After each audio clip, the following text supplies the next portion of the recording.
I'm a composer who always likes to fall on the side of animal warmth and musicality and something that's very moving and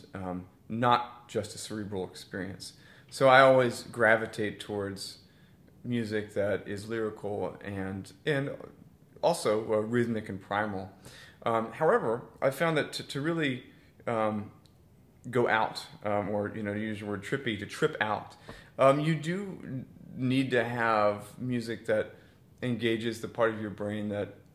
it might not be right next to the emotional part. The curious part, the part that is kind of intrigued by different textures. And I've found that having both of those elements, the cerebrally engaging and also the visceral and lyrical and emotional,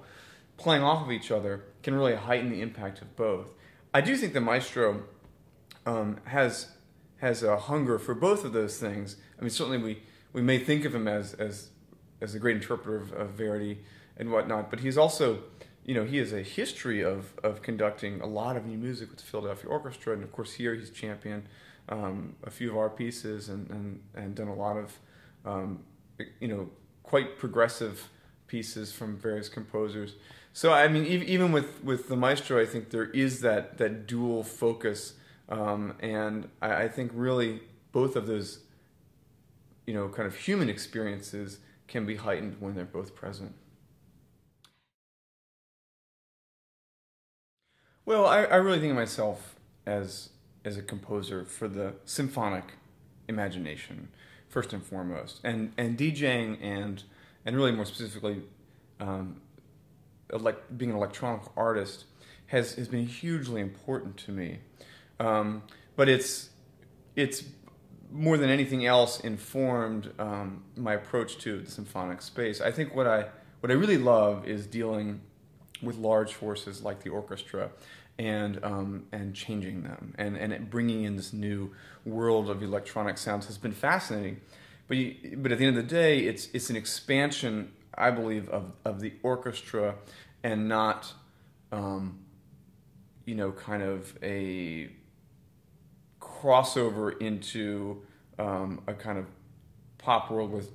real strings instead of symphonic, because really the music that I write, for better or for worse, is something that I think really needs to exist in the symphonic space where you need that kind of focus.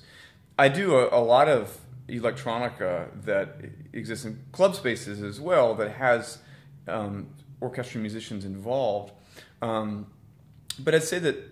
when I work with Maestro Muti or some of the conductors who've really been great supporters of mine, I think they do see what I'm doing as being both part of a continuity within the tradition and also bringing in something that really hasn't been a part of it. And so for me, it's important to stress that while I love DJing and it's something that I think has opened my ears in a lot of ways, at the end of the day, I'm really working to impact a field that has centuries of history and